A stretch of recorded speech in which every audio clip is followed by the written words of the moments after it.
toile Béjas, col avec 2 jabots dentelles. Une chemise moderne blanche. La poulie, là-bas.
Un silence. Voilà qui est suffisant pour expliquer un cœur.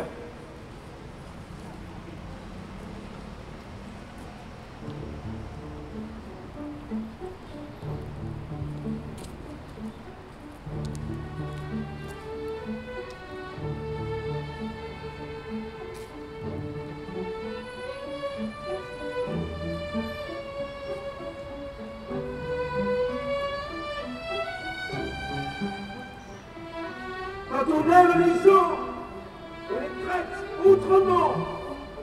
On fait de leur personne un meilleur jugement. L'amour va engager la tour, l'art de la plus présente. Et vivre sans amour est ma propre vie. L'amour ne s'est-il pas l'art d'aiguiser les esprits? L'amour n'aime point qu'on diffère. Travaillez, hâtez-vous, frappez, redoublez vos coups. mieux que moi, quels que soient nos efforts, que l'argent est la clé de tous les grands ressorts.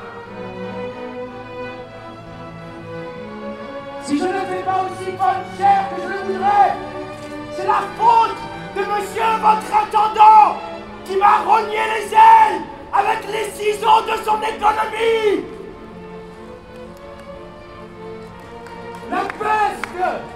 La peste soit de l'avarice et des avaricieux. J'entre en une humeur, en un chagrin profond, quand je dois vivre entre les hommes comme il faut.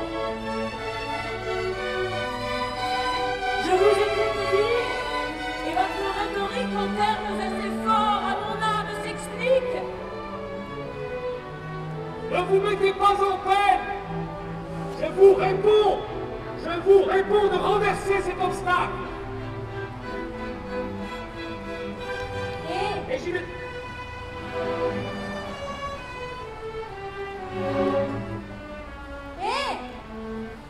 Ne tremblez-vous pas de vous moquer comme vous vous faites des choses les plus saintes? Petit ver de terre, petit myrmidon que vous êtes. Un maudit galère! Monsieur! Il faut faire retraite! Est-ce que vous avez envie de faire crever tout le monde? Préfère des régimes si austères que ce ne sont plus rien que des fantômes!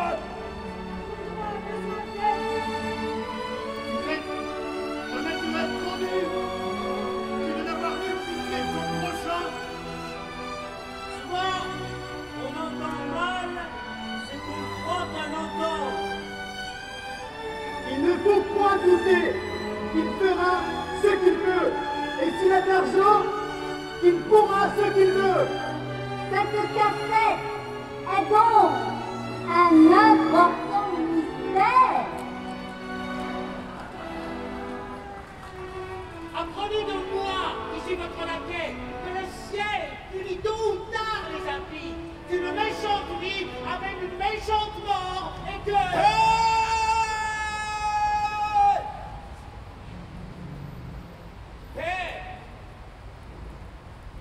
Qui est plus criminel, à votre avis?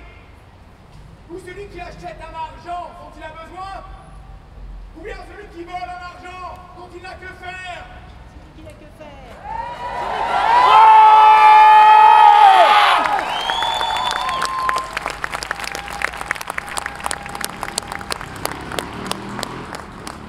Eh bien, vous triomphez avec cette retraite, mais apprenez qu'enfin vous vous réjouissez et qu'avec tous vos soins, toute votre puissance, vous ne gagnerez rien sur ma persévérance.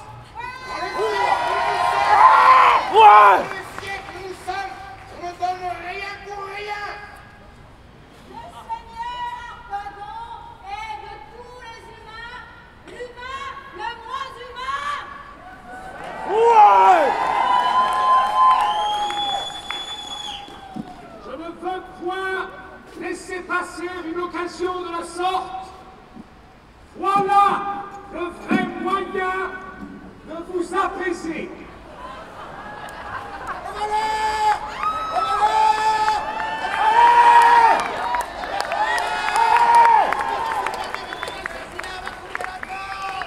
On m'avait robé mon argent. Il vous a tout perdu. Et puis, où se cache-t-il que faut pour le trouver? Où courir, hein? Où ne pas courir? La petite fois là, la petite fois ici. Arrête! Rends-moi mon argent, t'as 15 avec...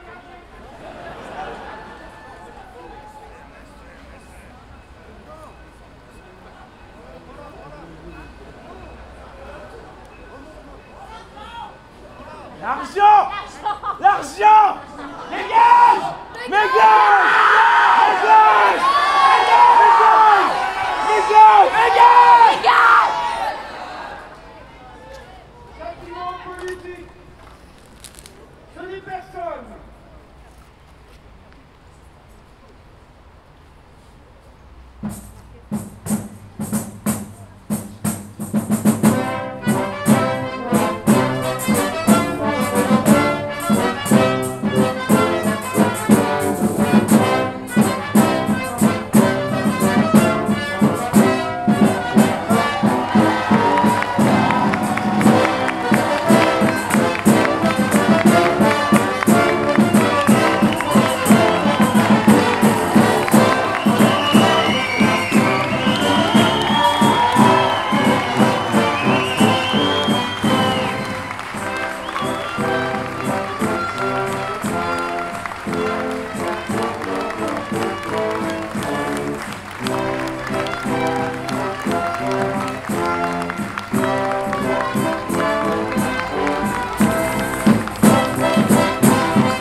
droit à toutes celles qui, partout, dans le privé comme dans le public, dénoncent des conditions de vie toujours plus précaires.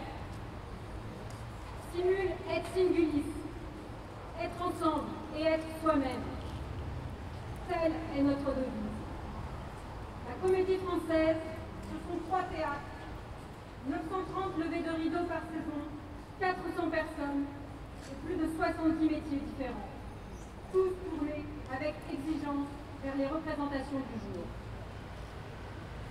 Spécificité n'est pas privilège. En 1914, 30 ans avant la création de la sécurité sociale, un régime a été mis en place dans notre maison pour prendre en compte la singularité de nos métiers. Nous en sommes fiers. Nous sommes profondément attachés à nos différences et à nos particularités. Elles nous permettent de chercher la beauté et la poésie dans une expression collective, dans un esprit de partage et de solidarité qui sera toujours le nôtre. Merci à tous pour votre présence.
Monsieur Le Gall, on a basculé depuis hier soir dans une nouvelle avancée de la réforme des retraites.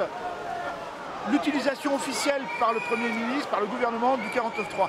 Qu'est-ce que ça vous inspire?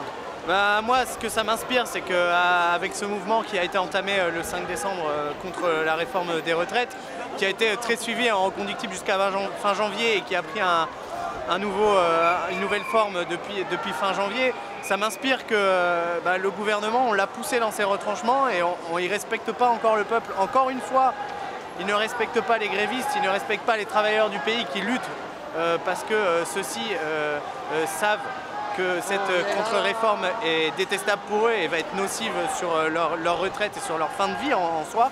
On a encore un chemin parlementaire qui est long, d'après ce que nous disent notamment M. Coquerel hier. Il y en a encore pour des mois et des mois. Qu'est-ce qui va se passer pendant ces mois-là? On nous parle d'une nouvelle mobilisation très forte des cheminots, des salariés, des employés dans les semaines et les mois qui viennent. Comment ça va se passer? Moi je suis convaincu, il faut que ça reprenne, il faut que la grève reprenne et qu'elle soit encore plus ample et que ce soit tous les secteurs qui se mobilisent. Parce que je pense qu'on le voit dans les sondages, près de 60%, voire plus de 60% des Français sont contre cette réforme. Donc je ne comprendrais pas que, vu la façon dont essaye de passer le gouvernement en force, que les travailleurs et les travailleurs du pays ne réagissent pas et ne se mettent pas en grève et ne viennent pas en manifestation. Et a priori, le calendrier qui était prévu, donc avec une manif interpro le 31 mars et aussi appel à participation de la journée de lutte pour le droit des femmes, a priori même le calendrier va s'accélérer puisque je commence à entendre parler ici et là d'une journée de manifestation jeudi 5 mars. Donc j'espère qu'elle va se faire et il va falloir reprendre un calendrier clair et net et notamment reprendre la grève. Et moi personnellement, d'un point de vue personnel, en tant que cheminot, moi je suis prêt à me remettre en grève malgré qu'on paye encore les pots cassés bien fortement de la grève passée en décembre-janvier. Alors avec une situation quand même malgré tout inédite, on a cette période virale en ce moment, ce virus qui traîne avec un confinement possible parce qu'on en parle de plus en plus. Derrière, certains élus hier nous disaient que probablement il y aurait peu de mobilisation en mars pour reprendre après le passage de cette situation virale. Mais ma question est la suivante. Beaucoup d'observateurs ont fait le lien depuis hier, se sont dit que le gouvernement a choisi le bon moment où l'actualité, les chaînes d'information ne parlent que du virus et plus du tout des retraites pour faire 43. Quand même, rassurez-moi, ils n'ont pas fait exprès de choisir ce moment-là, un samedi en pleine crise virale, pour passer le 43, rassurez-moi. J'ose espérer qu'ils ne soient pas assez vicieux, mais c'est vrai qu'on peut se poser des questions. On a les médias, les grands médias nationaux qui nous balancent du coronavirus depuis une petite semaine à longueur de journée. Et puis hop, un samedi comme ça, 17h30, à la sortie d'un conseil des ministres exceptionnel sur le coronavirus, on nous sort un 49.3 sur la Oui, on sait que c'est à ce moment-là qu'a été décidé de passer le 49.3. Voilà, c'est ça qui est assez fou. Et on voit une action comme aujourd'hui la Comédie Française et de l'Opéra. Enfin, ça montre que la mobilisation n'est pas morte. Hier soir, on était à l'Assemblée nationale 1 heure après l'annonce du 49.3 et pendant une bonne partie de la soirée. Donc je pense que, enfin j'ose espérer qu'il ne l'ait pas fait exprès, mais avec ce gouvernement, je pense qu'on peut s'attendre à tout aussi. Oui, et on sait qu'on croit savoir que les députés LREM sont un peu chafouins parce qu'ils n'ont pas été mis au courant. Ça dit quoi du fonctionnement démocratique? Ça paraît rien cette information, mais du fonctionnement démocratique et du fonctionnement hiérarchique de ce gouvernement. Ben, ça montre encore une fois qu'il est dans sa petite... ils s'enferment dans leur petite pièce dorée et ils n'ont que faire des pions qu'ils ont placés en tant que députés, puisqu'on voit bien, hein, c'est des députés qui sont complètement largués, ils ne maîtrisent même pas le sujet. Enfin, ils ont des fiches faites pour discuter sur les plateaux TV, mais quand on creuse le fond, après il n'y a rien, à part bafouiller, il n'y a rien. Donc on voit bien, ils sont manipulés et le gouvernement n'en a que faire de leurs députés, ça se voit. Et je pense que même si la motion de censure va être présentée au gouvernement, je ne suis pas certain qu'elle soit, malheureusement, Ils ont la majorité a priori voilà, toujours à l'Assemblée. exactement, ils ont toujours la majorité. Mais peut-être que certains LREM vont commencer à se poser des questions et j'ai entendu déjà dès aujourd'hui un sénateur LREM avait décidé de quitter ce mouvement. Donc pourquoi pas des dissidents comme on aime tant les appeler, moi ça me ferait plaisir. Hein. Alors on voit sur internet des gens qui disent, des militants, attention, vous qui voterez la réforme des retraites, alors elle ne sera pas votée, mais vous qui soutiendrez cette réforme des retraites, on donnera votre nom sur internet. C'est des moyens d'action qu'il faut utiliser ou c'est absolument à proscrire? Non, c'est pas à proscrire, ça a déjà été fait 2-3 fois les mois derniers. Moi, je trouve ça assez bien, on vote pour eux, donc autant présenter ce qu'ils votent en notre parole. Enfin, moi personnellement, c'est pas pour eux que j'ai voté, mais ils ont été élus soi-disant démocratiquement, mais voilà, il faut montrer aussi pourquoi ils votent et notre avenir, quel avenir ils nous promettent par leur vote. Dernière question, vous qui travaillez à la SNCF, la mobilisation de vos collègues, elle est comment? Après 3 mois de grève intense, est-ce que vos collègues, vous êtes prêts, vous nous l'avez dit tout à l'heure, à repartir dans un mouvement dur? Quel est l'état d'esprit de vos collègues? C'est un peu compliqué, on va pas se le cacher, hein. Ça fatigue de faire une grève aussi longue parce que y a la pression de la famille, il y a la pression des collègues, enfin la pression entre guillemets avec les collègues qui ne veulent pas s'inscrire dans le mouvement. C'est aussi des journées qui sont très longues avec des piquets de grève, des manifestations, des rassemblements, etc. Et je pense qu'il y a une fatigue psychologique et une fatigue physique, mais j'ose espérer que cette attaque à notre démocratie via soi-disant la Constitution et le 49.3 remotive mes collègues et qu'on se remette tous ensemble dans la grève, mais avec évidemment un appel large à tous les secteurs, parce que je pense que c'est un peu ce qui nous a manqué malheureusement en décembre et en janvier. Ça s'est fait un peu en décalé, mais bon, pour une fois, unissons-nous et faisons-les tomber. Et votre mobilisation à vous, à titre personnel, est intacte? Ah, moi, il n'y a pas de souci. Moi, je suis toujours dedans. Je me suis déplacé hier un samedi soir alors que je travaillais le matin. Ce matin, j'ai travaillé et je ne me suis même pas posé de questions alors qu'il y avait des litres et des litres de pluie qui s'abattaient sur Paris pour venir. Moi, ma mobilisation, elle est intacte et le moral, il est très bon. Donc voilà.